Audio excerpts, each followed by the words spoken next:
I miss you. Those 3 words glowed on my husband's phone screen like a warning flare in the middle of our quiet Sunday afternoon. I stood frozen in the living room, staring at the notification that had just appeared while Brian was in the kitchen making his famous chicken parmesan. The message was from someone named Julia, and the little heart emoji at the end of her name in his contacts told me everything I needed to know. My name is Jennifer, and I am 32 years old. I have been married to Brian for 7 years, and until that moment, I thought I knew exactly what my life looked like. We lived in a modest but comfortable home in Nashville, Tennessee, the kind of place with a wraparound porch and enough space for the 2 children we had been talking about having someday. I worked as a project manager for a furniture manufacturing company called Oakenlight Publishing, handling logistics and client relations. Brian worked as a sales representative for a medical equipment distributor, a job that required him to travel occasionally and work late more often than I would have liked. The signs had been there for weeks. I had noticed the way he started keeping his phone face down on every surface. The way he would step outside to take calls, claiming the reception was better on the porch. The way he had suddenly become more attentive in the mornings, kissing my forehead before leaving for work, as if trying to convince both of us that everything was fine.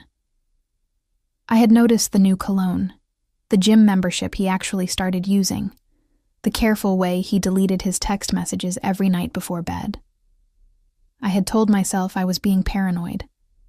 I had told myself that 7 years of marriage meant something, that the vows we exchanged in that little church downtown were stronger than my insecurities. I had told myself that Brian loved me, that he would never betray the life we had built together.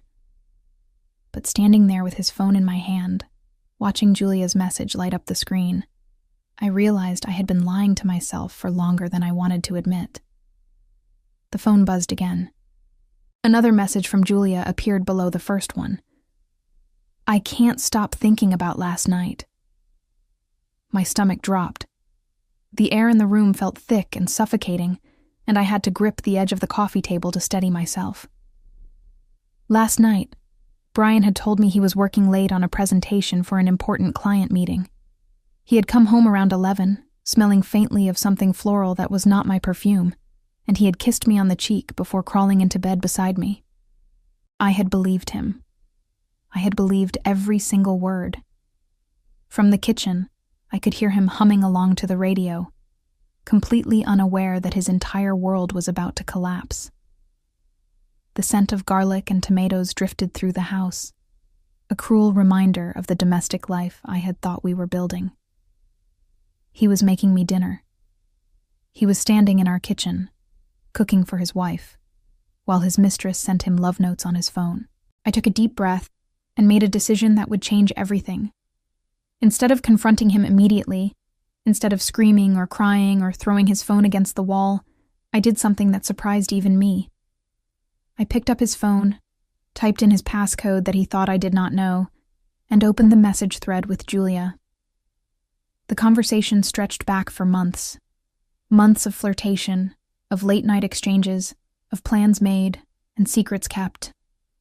I scrolled through the messages with a growing sense of numbness, watching their relationship unfold in tiny digital fragments.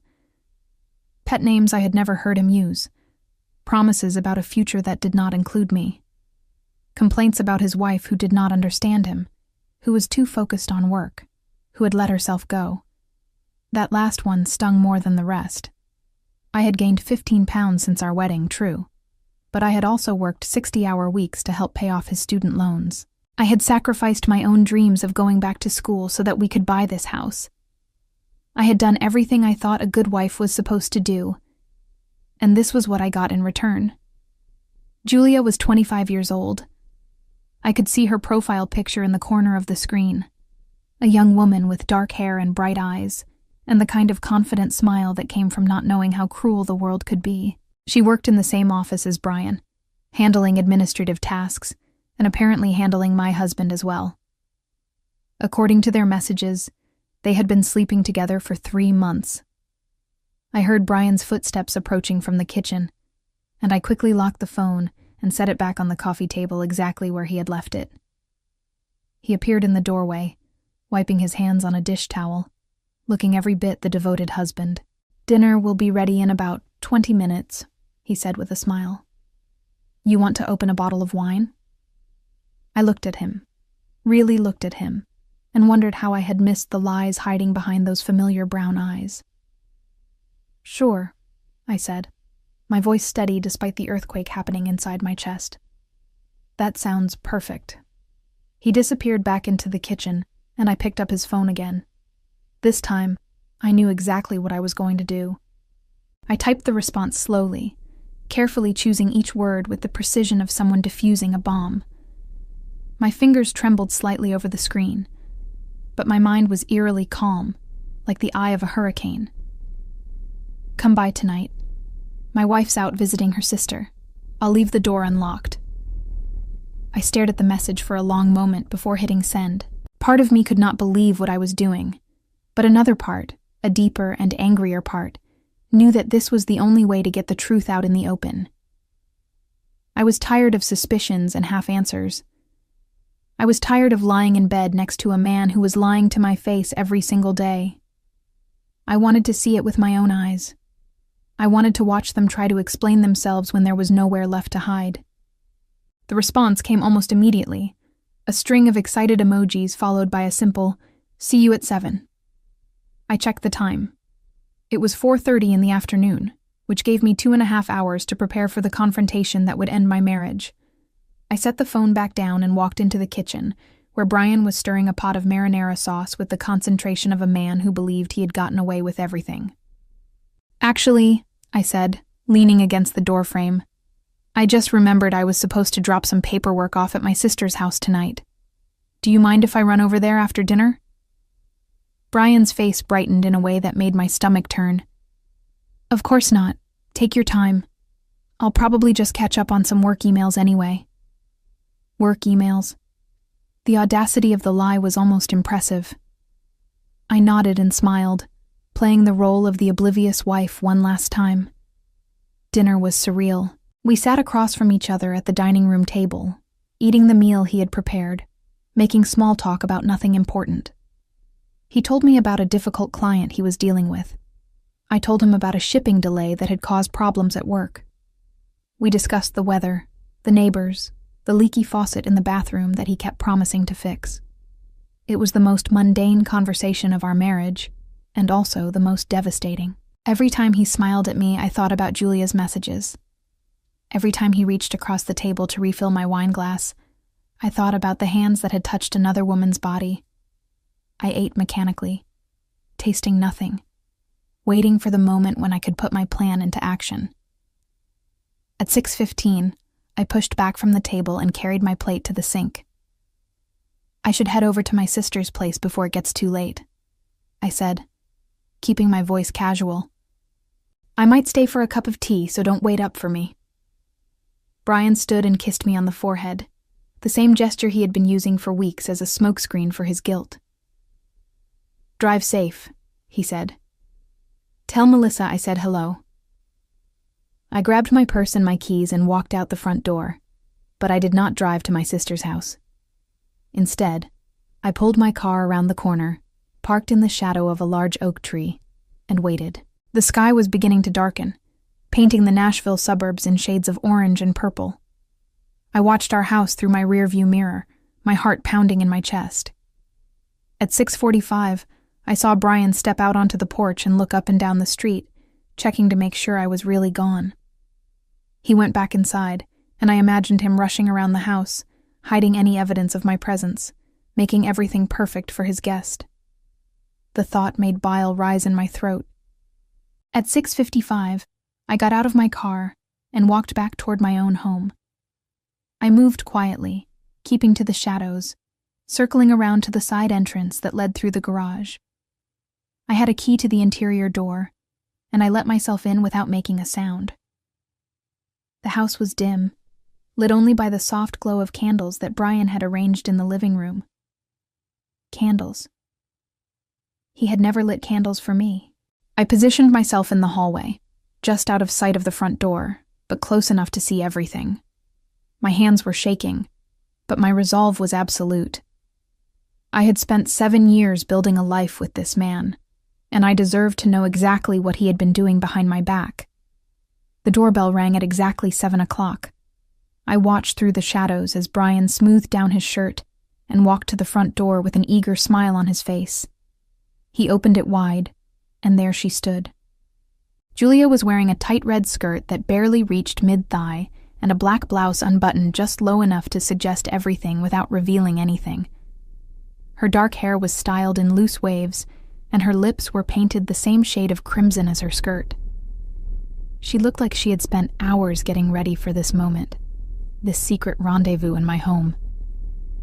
"I've been thinking about you all day," she purred, stepping across the threshold and reaching up to touch Brian's chest. He grabbed her hand and pulled her inside, glancing nervously over his shoulder toward the empty driveway. "Get in here before someone sees you." They stood together in my living room, in front of my couch, beneath the wedding portrait that hung on my wall. Julia wrapped her arms around his neck and leaned in for a kiss. And that was when I stepped out of the shadows. "Actually," I said, my voice slicing through the romantic atmosphere like a blade, "someone already has." The look on Brian's face in that moment was something I will never forget. The color drained from his skin so quickly that I thought he might faint. His mouth opened and closed several times, but no words came out, just a strangled sound that might have been my name or might have been a prayer.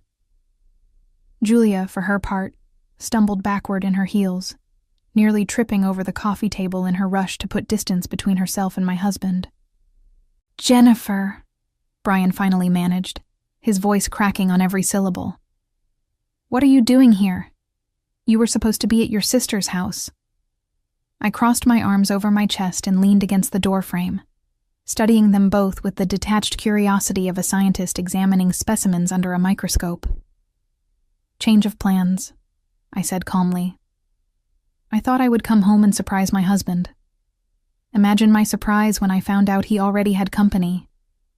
Julia's eyes were wide with panic, darting between Brian and me like a trapped animal looking for an escape route. "This isn't what it looks like," she stammered. "I just came by to drop off some work files. Brian said you were out of town, and I thought it would be okay to stop." The single word cut through her rambling like a knife. I held up Brian's phone, which I had retrieved from the coffee table before taking my position in the hallway. I read the messages, all of them, so please don't insult my intelligence by trying to pretend this is something innocent. The silence that followed was deafening. Julia's face crumpled into an expression of pure terror, while Brian stood frozen beside her, looking like a man who had just watched his entire life implode.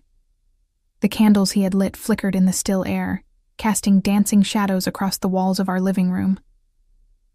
"Jennifer, please," Brian said, taking a step toward me with his hands raised in supplication.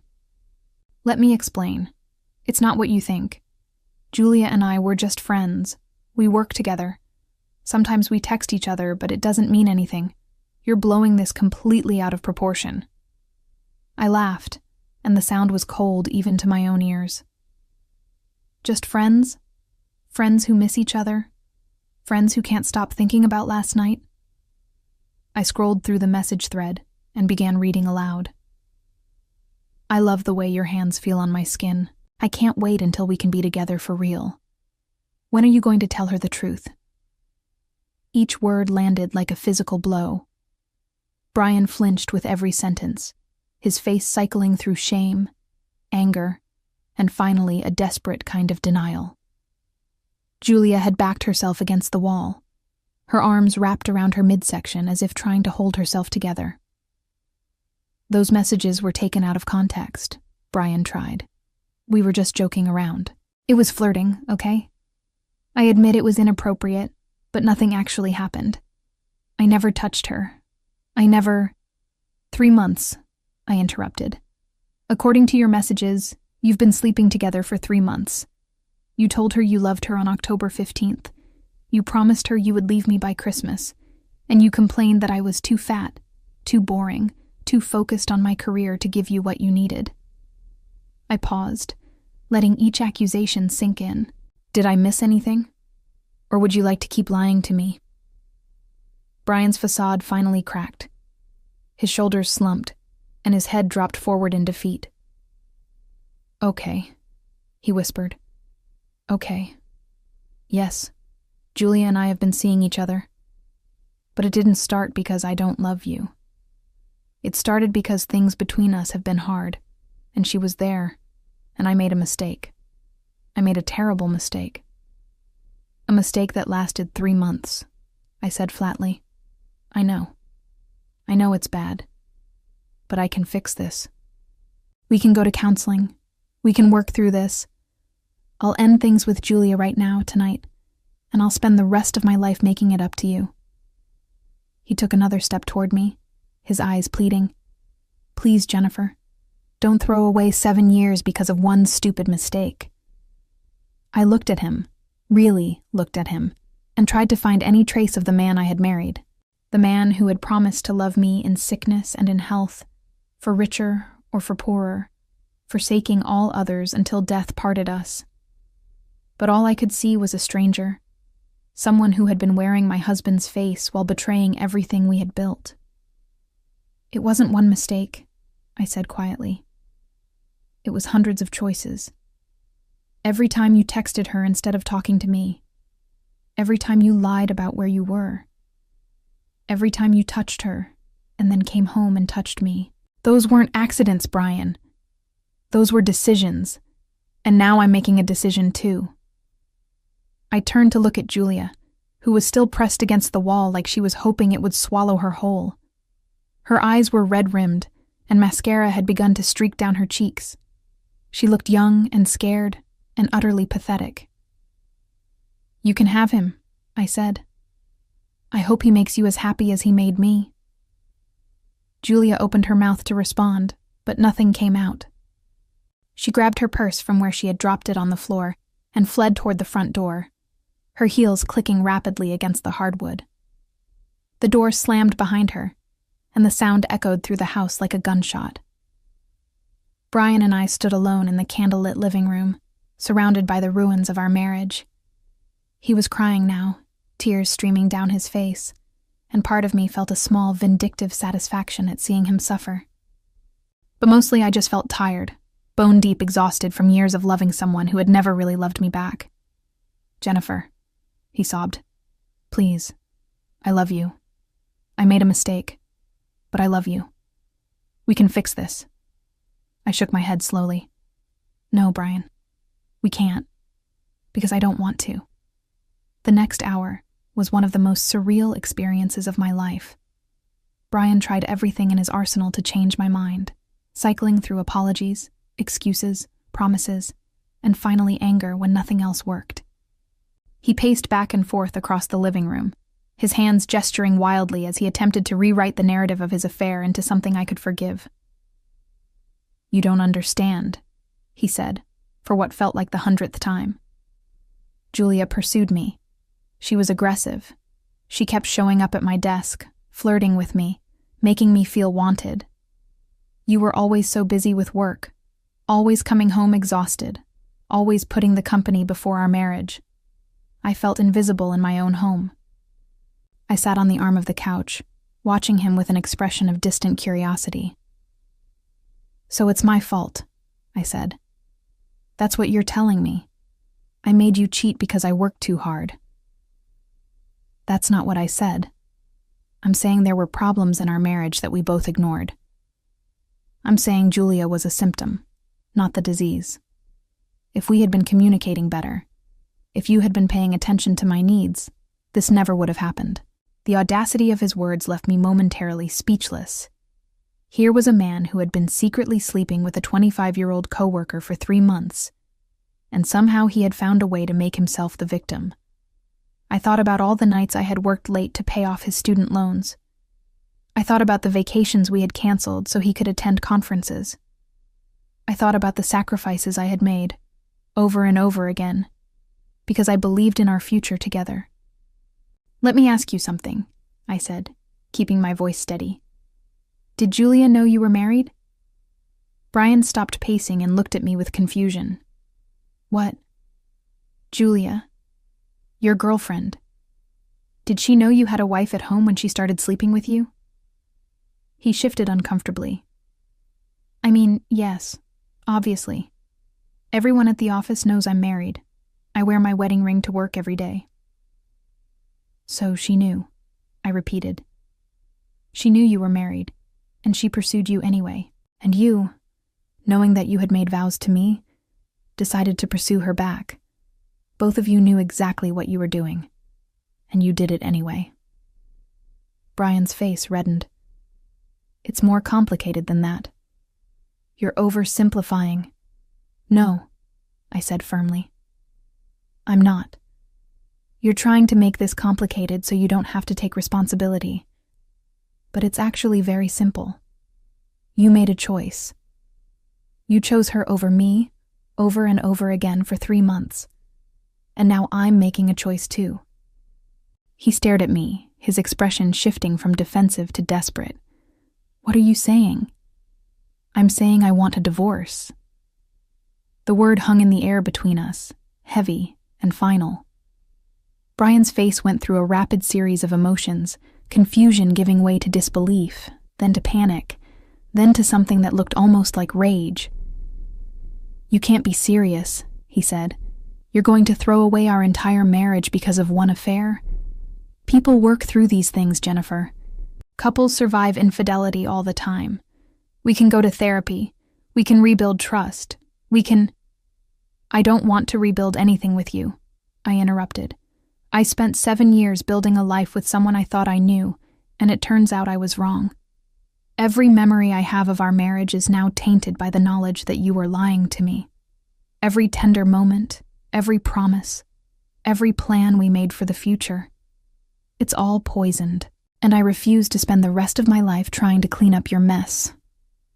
Brian's jaw tightened. This is an overreaction. You're emotional right now.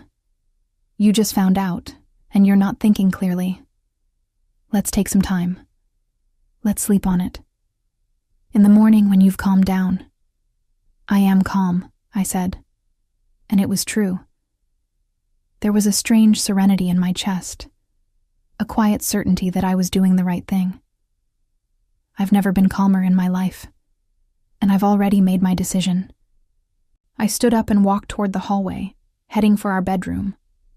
Brian followed close behind, still talking, still trying to find the magic words that would undo what he had done. But there were no magic words.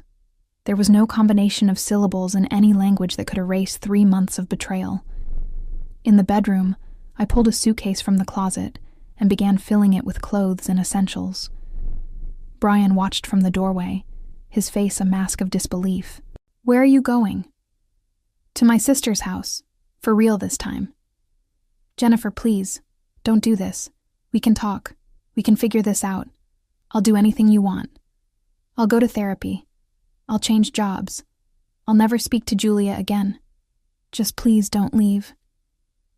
I paused in my packing and looked at him. Really looked at him. At the man I had loved for nearly a decade.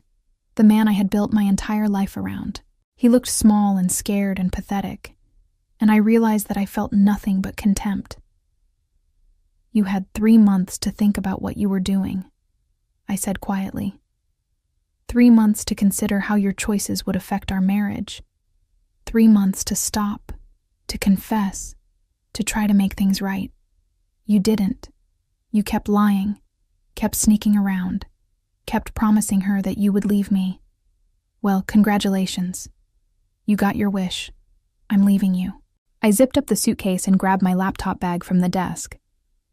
Brian made one last attempt to block my path, but I pushed past him without a word.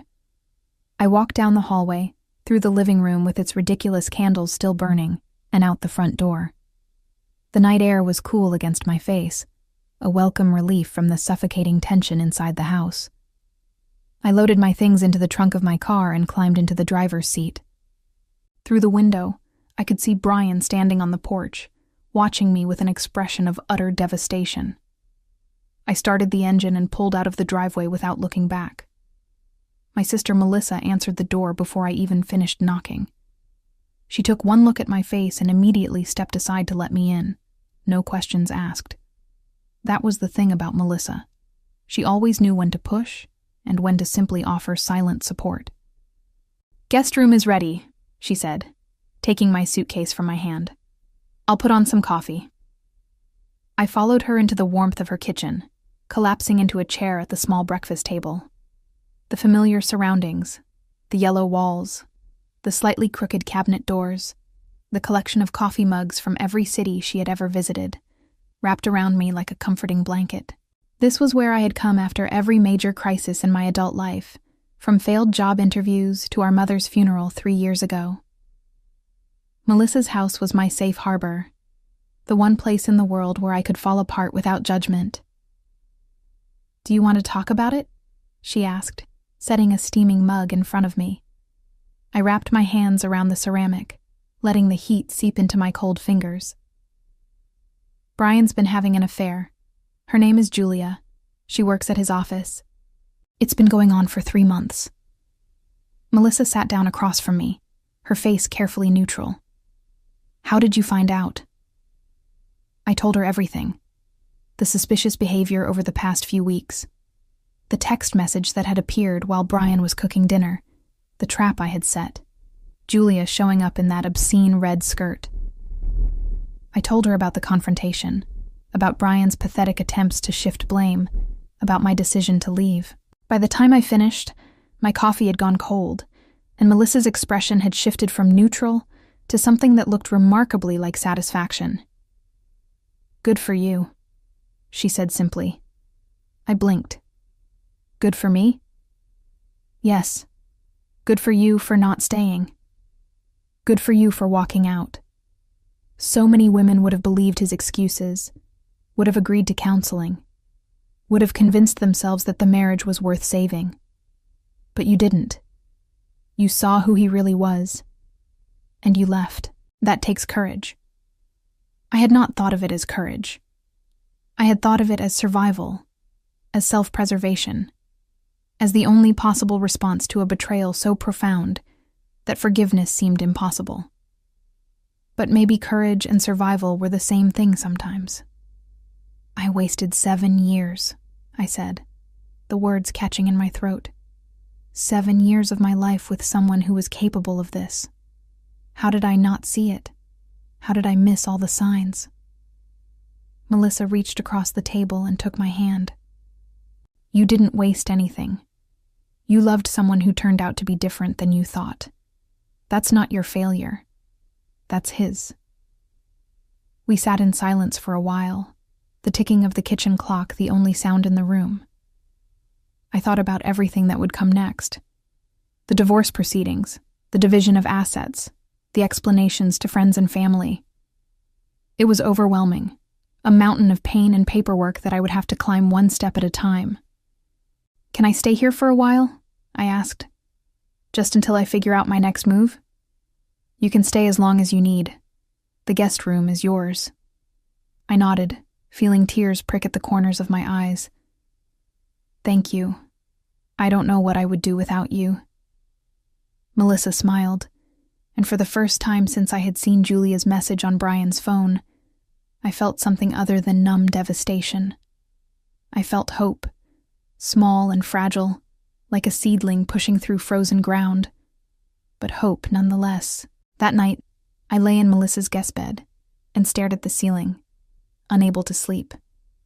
My phone sat on the nightstand, lighting up every few minutes with text messages and voicemails from Brian. I did not read any of them. I knew what they would say. More apologies, more excuses, more desperate pleas for a second chance. I was not interested in hearing any of it. Instead, I thought about Julia. I wondered if she had gone home to her own apartment after fleeing our house, or if she had called Brian to debrief about the disaster. I wondered if she felt guilty, or if she felt vindicated, if she saw herself as a villain or a victim. I wondered if she had really believed that Brian would leave me for her, or if she had known all along that she was just a temporary distraction. It occurred to me that I should hate her. She had knowingly participated in destroying my marriage, had helped Brian lie to my face for months, had planned to show up at my home and sleep with my husband in my bed. But when I searched my heart for hatred, All I found was pity. Julia was 25 years old, young enough to believe that a married man's promises meant something. She would learn the truth eventually. She would learn that men who cheat with you will eventually cheat on you. She would learn that she had traded her self-respect for a relationship built on betrayal. But that was not my problem. My problem was figuring out how to rebuild my life from the ashes of my marriage. My problem was finding a new place to live, updating my address on 100 different accounts, explaining to my coworkers and friends and extended family that the husband they had seen at barbecues and holiday parties was not who any of us thought he was. My problem was learning to be alone again after 7 years of partnership. I closed my eyes and tried to remember who I had been before Brian. It had been so long that the memories felt faded, like photographs left too long in the sun. But somewhere beneath the layers of marriage and compromise and gradual erosion, she was still there. The woman I had been before I became someone's wife. The woman I would have to become again. Tomorrow, I decided. Tomorrow I would start making plans. Tomorrow I would call a lawyer and begin the divorce proceedings. Tomorrow I would tell my boss that I might need some time off to deal with a personal matter. Tomorrow I would start the long, painful process of untangling my life from Brian's. But tonight, I would allow myself to grieve. I would mourn the future I had planned, the children we had talked about, the retirement we had dreamed of. I would let myself feel the full weight of the loss, and then I would set it aside and move forward. Because that was what I did. That was what I had always done. I survived. The next morning, I woke to the smell of pancakes and the sound of Melissa moving around in the kitchen. Sunlight streamed through the guest room window, impossibly bright after the darkness of the night before. For a moment, I forgot where I was. For a moment, I thought I was in my own bed, in my own home, with my husband down the hall. Then reality crashed back in, and I remembered everything. I checked my phone and found 23 missed calls from Brian, along with a series of increasingly desperate text messages. The earlier ones were apologetic. The later ones were angry. The last one, sent at 3 a.m, simply said, "Please call me. I'm begging you." I deleted them all without responding. In the kitchen, Melissa had already set a plate for me at the table. I sat down and forced myself to eat, though I had no appetite. The pancakes tasted like cardboard, but I chewed and swallowed mechanically, knowing that I needed to keep my strength up for the battles ahead. "I called in sick to work today," Melissa said, joining me at the table. "I figured you might want some company." "You didn't have to do that." "I know. I wanted to." She poured herself a cup of coffee and looked at me with concern. "Have you thought about what you want to do next?" I nodded slowly. "I need to find a lawyer, a good one, someone who specializes in divorce cases. I actually have a recommendation if you want it. Remember my friend Laura from book club? Her divorce was finalized last year, and she raved about her attorney. I can give you her number." I accepted the name and number gratefully, adding it to the mental list of tasks that seemed to grow longer with every passing minute. Find a lawyer, file for divorce, figure out the house situation, cancel the joint credit cards, change the beneficiaries on my life insurance. The logistics of ending a marriage were staggering, a bureaucratic nightmare that would consume weeks if not months of my life. But first, I had to deal with Brian. My phone rang again, and his name flashed across the screen. I stared at it for a moment, then answered. "Jennifer, thank God. I've been calling all night. We need to talk. Please just come home so we can—" "We are not going to talk in person," I said, cutting him off. "Not anymore. From now on, all communication between us will be through email. I'm contacting a lawyer today, and you should do the same." "A lawyer? Jennifer, don't you think that's a little premature? We haven't even tried to work through this. We haven't gone to counseling. We haven't—" "Brian." My voice was cold and flat, devoid of the emotion he was hoping to leverage. "Listen to me very carefully. I am filing for divorce. This is not a negotiation. This is not a threat. This is a statement of fact. The only question now is whether you're going to make this difficult or whether you're going to be reasonable. Silence on the other end of the line. Then quietly, I can't believe you're doing this. After everything we've been through together. Everything we've been through, I repeated. You mean 7 years of marriage? The vows we made to each other? The future we planned? You threw all of that away for a 25-year-old secretary, Brian. You don't get to act like the injured party here. She's not a secretary, he said, and I could hear the defensiveness creeping into his voice. She's an administrative coordinator, and she understood me in ways you never did. I laughed, a harsh and bitter sound. You're unbelievable. You know that? Even now, even after everything, you're still defending her. You're still trying to convince yourself that what you did was justified. I'm not trying to justify anything. I'm just saying, I don't care what you're saying. I don't care about your explanations or your excuses or your justifications. I care about getting out of this marriage as quickly and cleanly as possible. So here's what's going to happen. I'm going to contact a lawyer today. You're going to contact a lawyer. And we're going to settle this like adults. Brian's voice shifted, becoming harder, more combative. Fine. If that's how you want to play this, fine. But don't think for a second that you're going to take me to the cleaners. I know my rights. I'm entitled to half of everything we built together. Half of what we built together, I said slowly. You mean the house that's in both our names but that I paid the down payment for? The savings account that I contribute 80% of our deposits to? The retirement fund that I've been maxing out while you spent your money on gym memberships and cologne and dinners for your mistress? He sputtered, searching for a response. That's not fair. I contributed to our marriage too. I supported you emotionally. I was there for you when your mother died.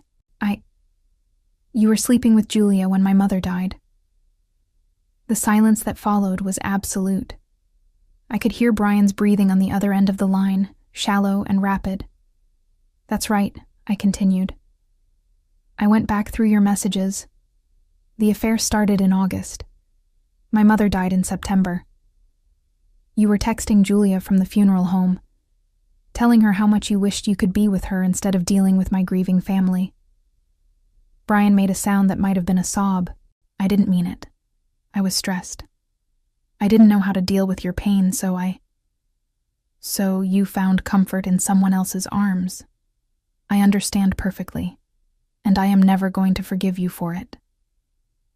I hung up before he could respond. My hands were shaking, but my voice had remained steady throughout the conversation.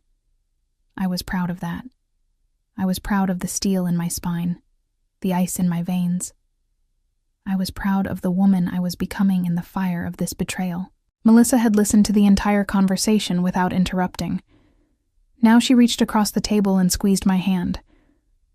That was incredible, she said. You were incredible. I took a deep breath and let it out slowly. I'm going to call that lawyer now. The sooner we start this process, the sooner it's over. Melissa nodded and pushed her phone across the table with Laura's contact information already pulled up. I dialed the number and waited. It was time to take back my life. The following weeks passed in a blur of legal consultations and paperwork. My attorney, a sharp woman named Victoria, who specialized in high-conflict divorces, was exactly what I needed. She was practical without being cold, sympathetic without being sentimental, and absolutely ruthless when it came to protecting my interests. Based on what you've told me, you're in a strong position, she said during our first meeting. The house was purchased with your down payment, and you've been the primary contributor to all joint accounts. Tennessee is an equitable distribution state, which means the court will divide assets fairly, not necessarily equally. Given the circumstances of the affair, I think we can make a compelling case for you to receive the majority of the marital property. I nodded, taking notes even though everything she said was being recorded. What about the affair itself? Does that factor into the divorce? It can, Victoria said. Tennessee recognizes fault-based divorce, and adultery is one of the grounds. If we can prove the affair, which it sounds like you already have extensive documentation of, we can use that to strengthen your position in negotiations. The documentation. I had spent days compiling every piece of evidence I could find. Screenshots of Brian's text messages with Julia, which I had forwarded to my own email before leaving the house. Credit card statements showing charges at hotels and restaurants on nights when he claimed to be working late. Phone records showing hundreds of calls and texts between his number and hers. It was a comprehensive catalog of betrayal, and I felt a grim satisfaction every time I added another item to the file. Brian's attorney reached out within a week, attempting to negotiate a settlement that would avoid going to court. The initial offer was laughable, a 50-50 split of everything with no acknowledgement of the affair or the disparity in our financial contributions. Victoria rejected it immediately.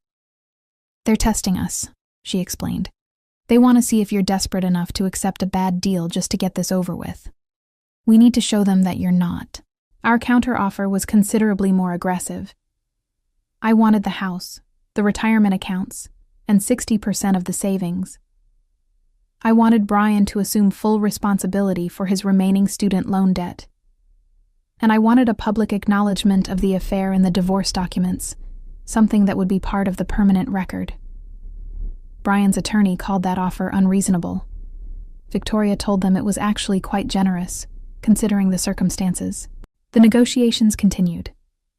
Meanwhile, I threw myself into work with a fervor that surprised even me. The furniture manufacturing company where I worked was going through a major expansion, and there were plenty of projects that needed attention. My boss, a gruff but fair woman named Patricia, noticed my increased productivity and asked if everything was all right at home. I'm going through a divorce, I told her simply. Working helps me keep my mind off things. Patricia nodded with understanding. Take whatever time you need. But if work is helping, then work is here for you. I appreciated her discretion. She did not ask for details, did not offer platitudes about how everything would work out, did not suggest that maybe I should try to save my marriage. She simply accepted my situation and made space for me to deal with it in my own way.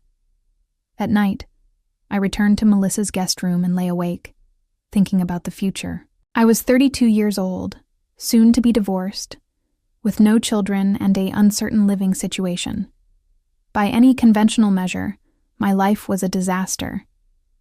But there was also a strange freedom in the wreckage. I could go anywhere, do anything, become anyone. The constraints of my marriage, the compromises I had made to keep Brian happy, were no longer applicable. For the first time in 7 years, my life belonged entirely to me. Brian continued to call and text, though less frequently as the weeks passed. His messages followed a predictable pattern: apologies in the morning, anger in the evening, desperation in the middle of the night. I responded to none of them. When communication was necessary, it went through our attorneys or through carefully worded emails that Victoria reviewed before I sent them. The divorce proceedings moved faster than I expected. Brian, despite his initial posturing, ultimately caved on most of our demands. Perhaps he was tired of fighting. Perhaps his attorney had explained the weakness of his position. Perhaps Julia, who I learned through mutual acquaintances was no longer speaking to him, had made the whole situation too painful to prolong. Whatever the reason, the final settlement was close to everything I had asked for. I kept the house. I kept most of the savings. Brian assumed his student loan debt. The affair was documented in the divorce papers as grounds for dissolution. On the day the divorce was finalized, I stood on the porch of my house, the house that was now entirely mine, and watched the sun set over Nashville. 3 months after I caught Brian with Julia, I was a different person. Not unrecognizable, but transformed in ways both subtle and profound. The woman who had stood in that candlelit living room, watching her husband embrace his mistress, seemed like a distant memory now. In her place was someone harder, wiser, and infinitely more cautious about where she placed her trust. I had made the house my own. Every trace of Brian had been systematically removed, his clothes donated to charity, his books and electronics sold or given away, his presence erased from every corner of every room. I repainted the living room, replacing the beige walls he had insisted on with a deep, rich blue that I had always loved.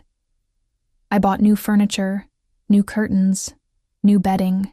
I even adopted a cat, a sleek gray tabby named Oliver, who followed me from room to room like a loyal shadow. The process of rebuilding was therapeutic in ways I had not anticipated. Each small change was a declaration of independence, a statement that this was my space now, my life, my future. Brian had no claim on any of it. He was a chapter that had ended, a mistake I would not repeat. Through mutual friends, I heard occasional updates about Brian's life. Apparently, things were not going well.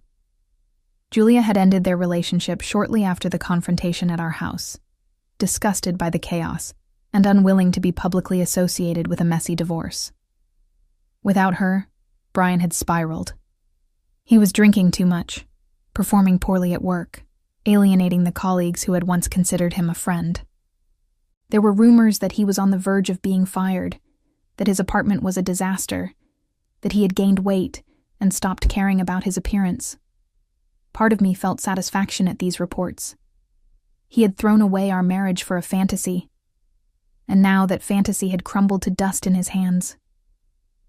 He was getting exactly what he deserved. But another part of me, a smaller and more compassionate part, felt something like pity. Brian had made terrible choices, but he was still a human being. He was still suffering. And while I could not forgive him for what he had done, I could acknowledge that his suffering was not something I wanted to dwell on. I focused instead on my own healing. I started seeing a therapist, a kind woman named Dorothy, who helped me work through the layers of betrayal and grief. I reconnected with friends I had neglected during my marriage, people Brian had subtly discouraged me from spending time with. I joined a hiking group that met every Saturday morning, pushing my body up trails that left me exhausted but exhilarated. I was rebuilding not just my life, but my sense of self. One evening, about 4 months after the divorce was finalized, I received an email from Brian. It was the first direct communication we had shared since the settlement. "Jennifer," it read, "I know you probably don't want to hear from me, but I needed to say this. I am so sorry for what I did. I know apologies can't undo the pain I caused, but I want you to know that I think about it every day. I ruined the best thing that ever happened to me, and I have to live with that for the rest of my life. I'm not asking for forgiveness. I'm not asking for anything. I just wanted you to know that I understand now. I understand what I threw away, and I'm sorry. Brian." I read the email twice, then a third time. Then I deleted it without responding. There was nothing to say. Sorry was not a magic word that could repair 7 years of marriage. Sorry could not erase the memory of Julia standing in my living room in that red skirt. Sorry could not give back the months of my life I had spent dealing with lawyers and paperwork and the destruction of everything I had built. Brian's regret was his own burden to carry. I had set mine down the day I walked out the door. That weekend, I drove to a small town outside Nashville, where there was a ceramics studio I had always wanted to visit. I spent the afternoon learning to throw clay on a wheel, my hands covered in mud, my mind blissfully empty of everything except the spinning clay and the instructor's patient guidance. It was messy and imperfect and absolutely wonderful. When I finished, I held a lopsided bowl that looked nothing like the smooth examples on the studio shelves. But I had made it myself, from nothing, with my own 2 hands. It was a beginning. 6 months after I discovered Brian's affair, I stood in the newly renovated kitchen of my house and surveyed the life I had built from the wreckage. The morning sun streamed through windows I had cleaned myself, illuminating countertops I had chosen and cabinets I had painted. Oliver wound between my ankles, purring contentedly, as I poured my first cup of coffee of the day. I was happy. Not in the giddy, naive way I had been happy at the beginning of my marriage, but in a deeper, more resilient way. I knew now that happiness was not something another person could give you or take away. It was something you built for yourself, brick by brick, choice by choice. My career had flourished in the months since the divorce. Patricia had noticed my dedication and promoted me to senior project manager, a position with more responsibility and a significant raise. I was good at my job, better than I had ever allowed myself to believe when Brian's casual dismissals had chipped away at my confidence. Without him there to minimize my accomplishments, I could finally see my own worth clearly. I had also started dating again, cautiously. Nothing serious, just casual dinners with men I met through friends or apps. It was strange to be single in my 30s, to navigate the rituals of courtship with the scars of my failed marriage still visible. But it was also freeing in a way I had not expected. I could take my time. I could set boundaries. I could walk away from anyone who did not treat me with the respect I deserved. As for Brian, the reports from mutual friends had grown increasingly grim. He had been fired from his job after a series of performance issues and complaints about his behavior. His apartment had been evicted for non-payment of rent, and he had moved back in with his parents in their small town outside Knoxville. Julia, the woman he had thrown away our marriage for, had apparently moved on with someone new, a younger man with no baggage and no betrayed wife in his past. I heard through the grapevine that Brian had tried to reach out to Julia several times after their breakup, sending flowers and letters and desperate messages that she ignored. He had become the thing he most despised, a pathetic ex begging for scraps of attention from someone who had already moved on. The irony was not lost on me. But I did not dwell on Brian's downfall. His suffering was the natural consequence of his choices, not something I needed to witness or celebrate. I had my own life to live, my own future to build. He was no longer any part of it. On the anniversary of the day I discovered the affair, I did something I had been planning for weeks. I gathered every remaining item connected to my marriage, my wedding dress, the photo albums, the cards and letters Brian had given me over the years, and I drove to a remote spot in the woods outside the city. There, in a clearing surrounded by trees, I built a small fire. One by one, I fed the remnants of my marriage into the flames. I watched the white silk of my wedding dress turn to ash, watched the smiling faces in the photographs curl and blacken, watched the handwritten promises of eternal love disappear into smoke. It was not angry. It was not vengeful. It was simply a closing of the door, a final acknowledgement that the past was gone and could never return. When the fire had burned itself out, I scattered the ashes and drove home. Brian spent the next year struggling to rebuild his life. Without a job, without Julia, and without the comfortable home he had taken for granted, he was forced to confront the full weight of what he had destroyed. His parents, who learned the details of his affair from family friends, were disappointed in ways he could not escape. His professional reputation was tarnished by the circumstances of his termination, and Julia, the woman he had risked everything for, never spoke to him again. I, on the other hand, continued to thrive. The promotion at work led to new opportunities and new connections. The friendships I had rebuilt became sources of joy and support. The house that had once felt like a prison became a sanctuary, a space entirely my own. Standing in my kitchen that morning, 6 months after the worst day of my life, I understood something essential. The affair had been devastating, but it had also been a gift.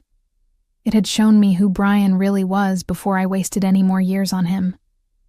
It had forced me to find strength I did not know I possessed.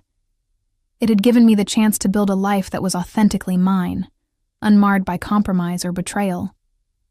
I looked at my reflection in the kitchen window and smiled at the woman I saw there. She was stronger than she had ever been. She was wiser. She was free.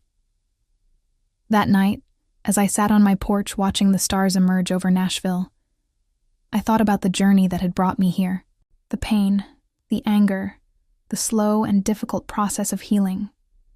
The revenge I had taken was not loud or dramatic.